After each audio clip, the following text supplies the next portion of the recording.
Oiê! Estamos aqui para falar sobre um filme, não sei se é tão aguardado assim, mas que vai fechar o ciclo dos queridíssimos X-Men Fênix Negra. Um filme que na cabine já teve o diretor se desculpando pelo que nós íamos ver. Não tem como dar certo e é muito fraquinho mesmo, bem xoxo.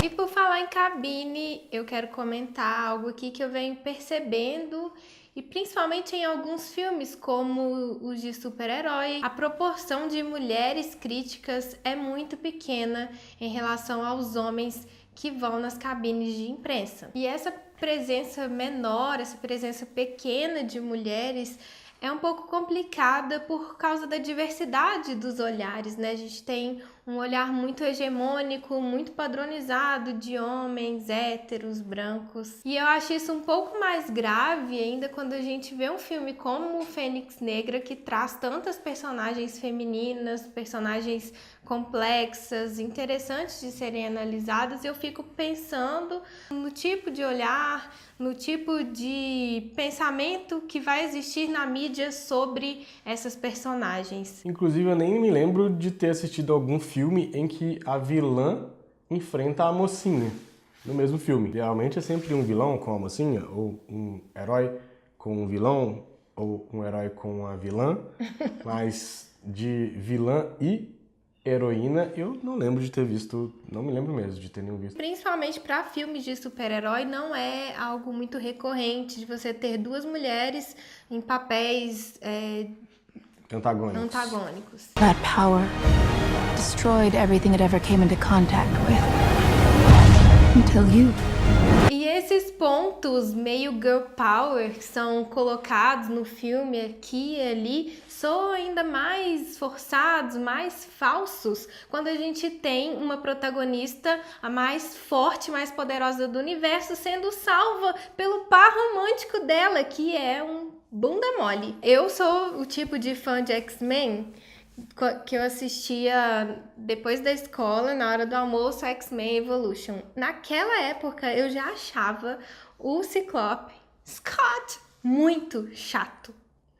Nesse filme, ele conseguiu ficar ainda mais chato. É um dos personagens mais chatos da história do cinema, sem dúvida alguma. Que camarada chato da porra, nossa. Às vezes que ele aparecia, toda vez que aparecia, eu falei assim... Meu Deus, que dá vontade de acelerar o filme na cabine. Se tivesse vendo em casa, dava uma pulada. Scott! E aí, já que a gente entrou nesse assunto, eu queria comentar também da produção desse filme, né? Das pessoas envolvidas em papéis de decisão, papéis criativos, de criação de personagens, que eu fui olhar na ficha técnica e tem pouquíssimas mulheres envolvidas.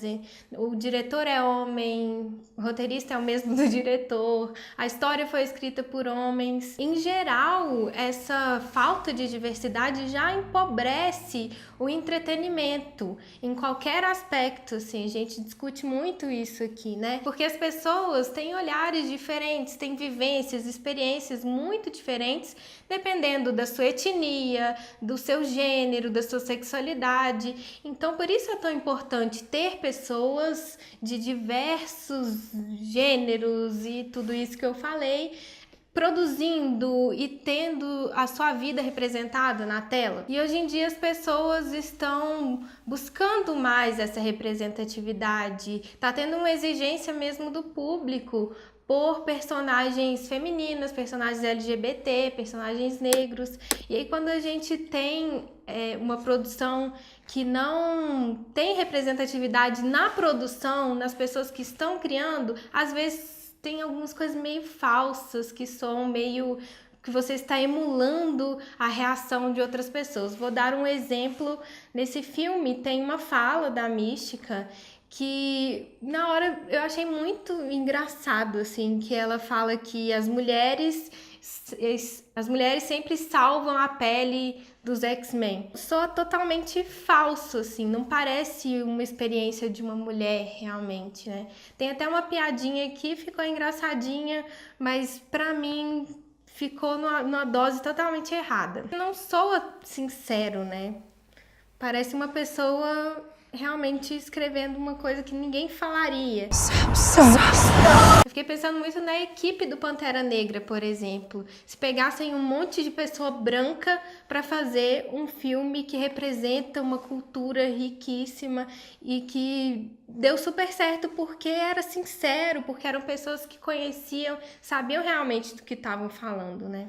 Fora isso, fora essa forçação de barra com um certo discurso feminista, o filme em si é bem fraquinho. O roteiro é bastante clichê, no pior sentido possível, com muita antecipação. As coisas que vão acontecer, os fatos que vão acontecer no filme, a gente consegue antecipar antes e aí acaba com toda a expectativa. Os diálogos são sofríveis, a maioria dos diálogos são, assim, passável mesmo, você quase não recorda de nenhuma frase muito boa, a não ser pela negatividade. Por exemplo, quando a vilã diz pra Jean Grey que os sentimentos dela enfraquecem ela, e aí, obviamente, ela diz, não, eles me deixam mais fortes.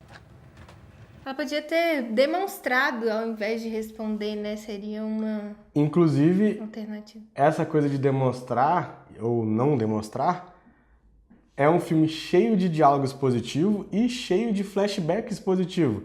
Coisas que acabaram de acontecer, a gente acabou de ver na tela uma cena, e aí o personagem rememora através de um flashback que não traz nada de novo, não faz a narrativa andar pra frente, é só a mesma cena repetida. Isso é péssimo. Falas explicativas. Estou fazendo isso para tal objetivo, né? Como se a gente não fosse capaz de interpretar por que o personagem está fazendo isso. É curioso ter uma passagem que a Jean Grey tá falando sozinha e parece... Lembra um pouco, né, os quadrinhos, o ângulo até parece ângulo de quadrinho mesmo, de cima, assim, uma tomada muito bonita. O filme, inclusive, é muito bonito, né? Esteticamente ele é muito bonito, muito rico. E aí ela tá falando sozinha. No quadrinho funciona, tem o balãozinho de pensamento do personagem, porque, óbvio, a gente tá lendo, né? Mas ali na cena, a gente acabou de ver os acontecimentos, a gente sabe mais ou menos para onde aquilo tá indo, então você consegue imaginar que aquela pessoa tá completamente devastada, enfim, né? O sentimento que ela exprime na hora. E ela tá, tipo, expondo isso, o pensamento dela. Why did you make me do that? Uma coisa que me incomodou bastante foi como a Jean Grey passa por momentos muito difíceis de forma muito fácil. Bastou uma conversa numa tarde com a Vuk, que é essa extraterrestre interpretada pela Jessica Chastain, pra ela tomar consciência de que ela é a maior poderosa do universo mesmo, sendo que ela já caiu num papinho assim, tipo, você é poderosa, eu vou cuidar de você, que foi do professor Xavier. Então, assim, ela passa por grandes traumas de uma forma meio, tipo, muito de boa, tipo, ah, beleza, vamos lá. E ela volta também com uma pequena conversinha também com o professor Xavier. Então do mesmo jeito que ela vai, ela volta, assim, muito, dá um estalo e fala, opa, agora eu sou do bem, agora eu sou do mal. Ah, voltei a ser do bem de novo. Problema de construção da personagem, né? Inclusive, eu fiquei sem entender que momento que ela parou pra se maquiar, porque ela toma chuva, derrete tudo, aí 2 minutos depois ela já tá maquiadaça, com cílios enormes.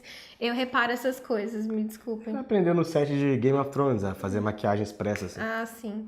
Ela não tava nem com bolsa, né?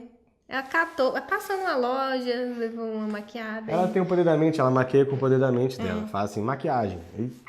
Sim. When I lose control, bad things happen. But it feels good. Me surpreendeu muito quando eu descobri que a trilha sonora era do Hans Zimmer, porque ele é muito foda. E era uma coisa que tava me incomodando, um aspecto do filme que me incomodou bastante. No começo já me deixou desconfortável, porque é trilha atrás de trilha atrás de trilha, muito alto, não tem um momento de respiro, um momento de descanso. Nem nos momentos mais dramáticos que tá basicamente centrado em diálogos, né? E aí tem aquela tensão dos diálogos, plano contra plano. A trilha tá presente o tempo inteiro, marcando os momentos e de uma forma que incomoda mesmo. Eu não sei qual culpa é do Hans Zimmer. Hans Zimmer fez a trilha, mas ele não mandou colocar a trilha o tempo inteiro no filme, né? Aí já é um problema do diretor, do editor, enfim. The girl dies. That would be a bad idea. E pra mim, um último aspecto negativo que é memorável é o Mercúrio, que faz o papel de sempre, piadistinha, muita piadinha sem graça, pra tentar, né, dar um pouquinho de leveza. É um filme um pouquinho pesado, né? A história inteira é bem dramática, bem triste. E inclusive repetindo cenas que a gente já viu do Mercúrio várias e várias vezes nos outros filmes dos X-Men. A cena do Apocalipse, né, do X-Men Apocalipse, que ficou marcada. E eu acho que é a única cena que a gente se recorda desse filme, que era ele tirando os estudantes da escola, do Xavier. E que é uma cena muito bonita mesmo, boa da gente se recordar, mas que foi repetida nesse filme. We're doing space missions now. Cool. Para compensar, um aspecto bem legal do filme, um aspecto positivo, é a representação do Professor Xavier, do Magneto, da Mística, que são personagens que a gente acostumou a ver em papéis antagônicos, né? O Eric e a Mística sempre, né? A Raven sempre como os vilões e o pessoal que debandou, né? E o Professor Xavier como o bonzinho, esse cara quase perfeito que acolhe essas crianças que são rejeitadas, então é uma alma muito boa, e de fato é, o que ele faz é legal, né? Aí tem toda a discussão que a X-Men traz sobre diversidade, né? Sobre aceitar as diferenças, enfim. Dessa vez a gente vê eles em papéis meio trocados. O Professor Xavier mostra que é um cara um tanto quanto ególatra, um tanto quanto narcisista, ele tá meio que encantado com todo o prestígio que ele tem ganhado, né? Enquanto o Magneto, o Eric e a Raven são uma espécie de vozes da razão. O Eric tá, na verdade, meio que no exílio forçado, porque ele ainda é meio que aquela coisa rebelde, né? Abriu uma ONG. Mas, é o terceiro setor. E a Raven é meio que a voz da razão dentro dos X-Men. Então, isso foi muito legal e eu gostei muito do uso que eles fizeram de planos fechados, né? Os closes, pra gente se aproximar mais dessas personagens, acompanhar mais o sofrimento, acompanhar mais as felicidades. Eu achei muito bem feito. Dá um contraste legal com as cenas de batalha, né? Que é aquelas coisas de campos abertos e tudo mais. Nossa, teve um momento que eu tava tão perto do Magneto que eu falei, eu tô escutando o que ele tá pensando, eu tô dentro da cabeça dele. A dele eu achei mais impactante ainda, né? Mostrar toda a fragilidade dele, ele que sempre foi construído como um personagem muito grandioso, muito forte. O nome dele já evoca Magneto, magnitude, toda essa coisa gigantesca. E aí mostra um cara super frágil, super quebrado, né? Todo despedaçado já. E ainda mais tendo uma personagem tão poderosa, poderia ser uma coisa meio fácil de colocar o Magneto como alguém também muito poderoso, colocar ali um embate de força, só força, praticamente força física, né? Apesar da força deles vir da mente, poderia ser só isso, mas não. O personagem dele conseguiu ter alguma complexidade, trazer a história do passado para reviver, para repensar.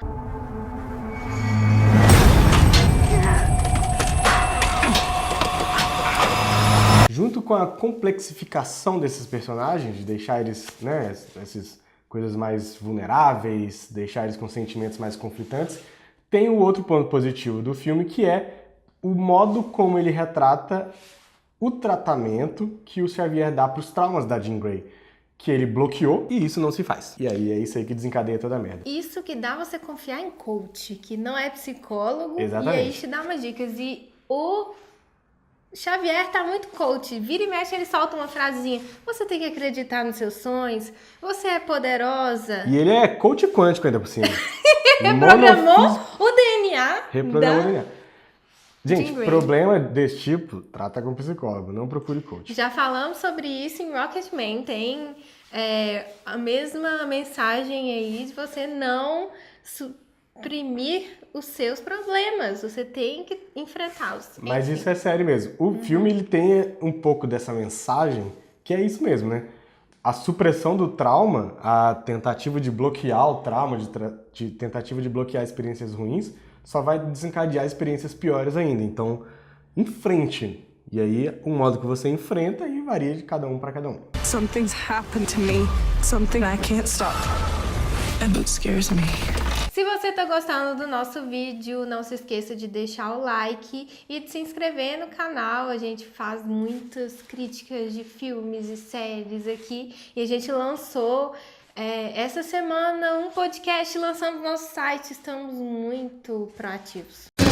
E essa história é adaptada do quadrinho A Saga da Fênix Negra, que já tinha sido adaptada anteriormente em 2006 no X-Men Confronto Final.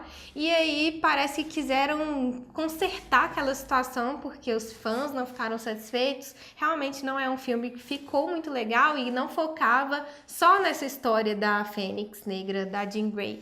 Ele tinha outros pontos da história, um deles era a Fênix Negra. E curiosamente, quem escreveu o roteiro do filme de 2006 foi o Simon Kinberg, que dirigiu e escreveu o roteiro desse filme. Ou seja, ele escreveu, reescreveu e não adiantou muito.